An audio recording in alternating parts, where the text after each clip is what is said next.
Wow. Alabama completely dominated LSU by the score of 42-13 on Saturday night in Tiger Stadium in Death Valley nonetheless. I did not see this coming at all. I don't think that anybody envisioned this outcome. I was expecting a galvanizing instant classic like you usually get between these two schools. But Alabama had a different plan. It kind of reminded me of A Christmas Story when Ralphie beat the absolute shit out of that bully with that goofy fur hat on. I don't even know what that thing was. More importantly, I want to have a word with the kid's parents for letting him leave the house with that hat on, because that's a terrible decision. Honestly, he should be the one getting bullied for that hat, but that's besides the point. Ralphie, at a certain point in A Christmas Story, had his last straw with this young man, getting picked on by him every day on the way home, and he decided to walk over and beat the shit out of him. His nose was all bloody, and he just kept swinging and swinging and swinging and swinging. And his mom picked him up and tore him away, but Ralphie was locked in. And that's exactly what Alabama did to LSU on Saturday night. Alabama was Ralphie, and LSU was the bully with the goofy fur hat on. It was a very methodical, dominating performance of Alabama as well. Alabama's game plan to being LSU, it was very simple. Run the ball down LSU's throat. Raising Cane's, Todd Graves, the owner of Raising Cane's, he has made a fortune off of a business model that is rooted in simplicity.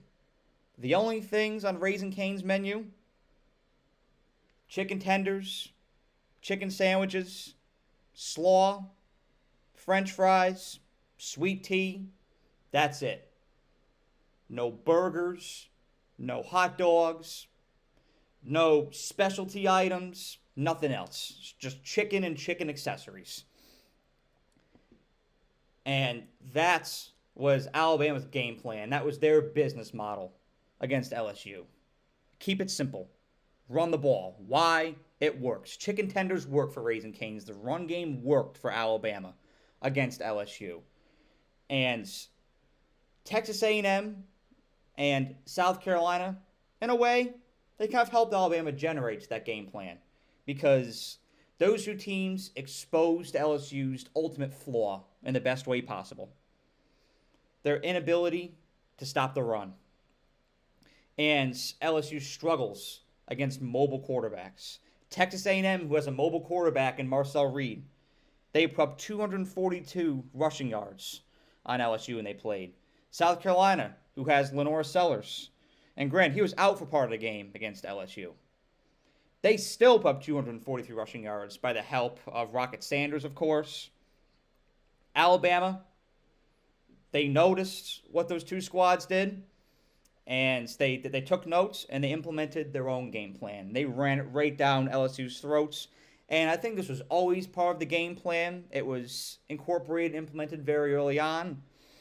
Alabama weaved the passing game into it somewhat in the first quarter, but then they noticed after like the first 3 or 4 drives against LSU, why not just keep running the ball? It's working exceptionally well. We don't have to pass. There's no clause in our contract in this league that states that we need to pass the ball. Let's just run the ball. Let's just keep what's working. Let's stick to what's working. Let's lean into what's working. Don't overthink it. And they did. Alabama rushed for 311 yards. Jalen Milroe, 4 rushing touchdowns. Brilliant performance against LSU. And this right here, this is the stat of the day. Alabama ran the ball 48 times and passed it 18 times. Very top-heavy approach, very reliant on the run game, but it worked. And when something's working, why stop? Lean into it more. Keep it simple. Simplify the process. It also helped Alabama tremendously, as it always does, that they had a bye week. Because when you have a loss like Alabama had against Vanderbilt, bad habits can surface. and they can transfer into each successive week after that game. You saw it happen to Alabama. Those same bad habits that developed in the Vanderbilt loss. You saw them rear their ugly head against South Carolina, against Tennessee. It got polished up on homecoming against Missouri, but those two successive games after the Vanderbilt loss, a lot of those old bad habits remain the same.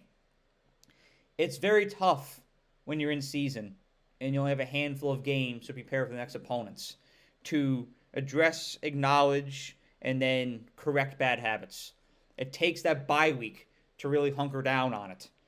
Alabama just had it, and they look like a completely new, completely rejuvenated team. And that's what great teams do with the bye week. Not every team out there capitalizes on a bye week. They're really buttoned up, really well organized programs with a high standard, who really, for lack of a better term, have their shit together. They capitalize on a bye week. Your Ohio States, your Oregons, your Georgias, your Texases of the world.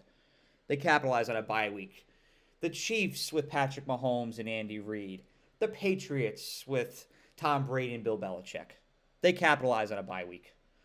And that's what sets them apart from the others. Alabama's always took advantage of the bye week, and they looked spectacular. I also appreciated how Alabama played a much cleaner, organized style of football. They were a lot less clunky than they've been in past weeks. They sustained the same level of intensity for all four quarters. That was what I like to call a complete game, what you saw out of Alabama against LSU. Their intensity never wavered. This is something that Nick Saban always preached. You played the same level of intensity for all four quarters. And that is how you establish a standard of greatness. You didn't see that out of Alabama against Georgia. They had a great first half and a very lackluster second half. Against Tennessee, Alabama was sloppy for the entire game. Against Missouri, sloppy for the first half of the game, really got together in the second half. This was the first complete game you saw of Alabama this year against a really high caliber opponent in LSU. And they also they put their second stringers, their backups in towards the end of the game. And they still maintain the same level of intensity. That is mentality. That is coaching. And that is where I tip my cap to Coach DeBoer and his staff, responding greatly to that Tennessee loss. You can tell the right things were being preached and ingrained into those athletes. You saw it really take place on Saturday night. Everybody had that mindset of, we're going to finish and we're going to sustain the same level of intensity until the clock hits zero. And it was fantastic to see. Mental mistakes were limited.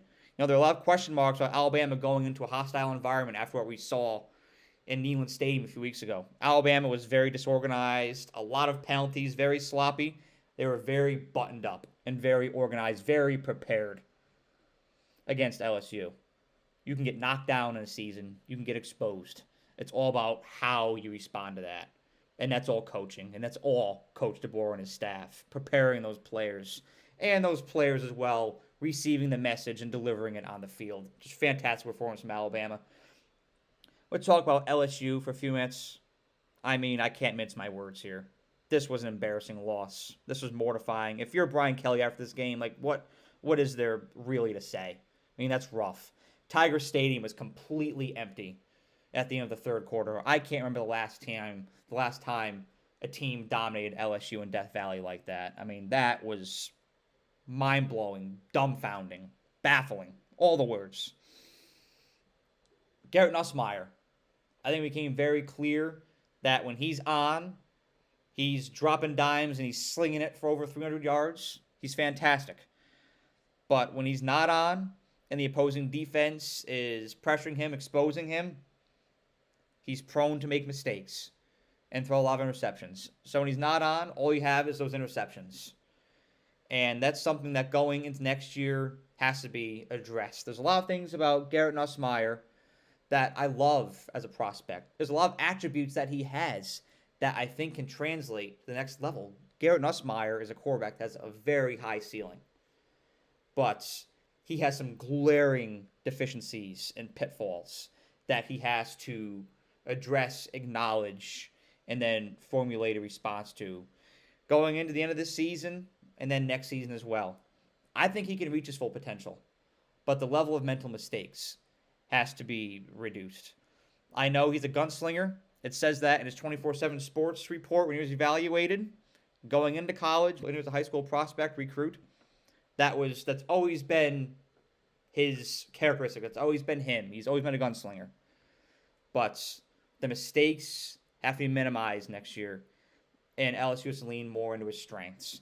And LSU, this is a fantastic, way more than competent staff. Like this is an excellent staff, excellent program.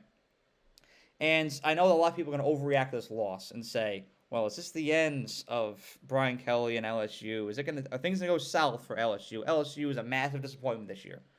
Well, my response to that is place yourself back into mid-July or early August. Where did you envision LSU going this year? Because I can tell you where I expect them to be. Exactly where they are right now. A 3-loss team. I always thought they were middle of the pack, maybe slightly above average team in the SEC, maybe 5th, 6th, maybe 7th best team in the conference. This is a very competitive SEC. You've got Texas, you've got Tennessee, you've got Alabama, you've got Ole Miss, Texas A&M, Georgia, and the list goes on and on and on and on. Even your middle of the pack teams are really good. South Carolina should be ranked. Let's face it. Kentucky is a hard team to beat. Vandy is a hard team to beat.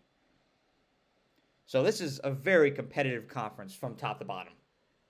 And you have to use that when you're evaluating LSU. So yes, was this loss mortifying? Absolutely.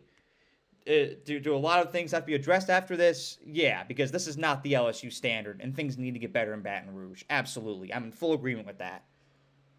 But as far as the long-term result in 2024, it's exactly what I expected out of LSU, and there's a lot to build off of. The SEC is the wild, wild west right now. It's wide open. You have about 5 different teams that could be in Atlanta. And this is what I love about this new version of college football. The sense of parity. You never know what you're going to get next. Alabama has Mercer. I'm warned they're a very good FCS team, so Alabama cannot overlook that game. They can't succumb to that rat poison. They have to keep the head where their feet are and beat Mercer. They go on the road to Norman, who is very injured on the offensive side of the ball. They've underperformed as far as offense goes this year for that reason. And Auburn, who really has not found their identity at all this year. I think they'll win the 3 of those remaining games. So Alabama's sights have to be set on Atlanta. That has to be the goal. With Georgia losing, Texas A&M losing, it is attainable for Alabama now. I think that can get there. That has to be their end goal at the end of the day. So I can't wait to see how things shake out for Alabama and the rest of the SEC in these weeks to come. Have a great day. Thank you so much for watching this video. I really appreciate you and the time that you took out of your day to watch the video. And if you enjoyed it, please be sure to like the video and share it, as well as subscribe to The Era. The more likes and subscribers I get on this channel, the more resources I can attain, and the more resources I can attain, the more value I can provide to you, the viewer. And that is how I show my appreciation for you for the time that you devote to watching my videos. So thank you so much, and have a great day.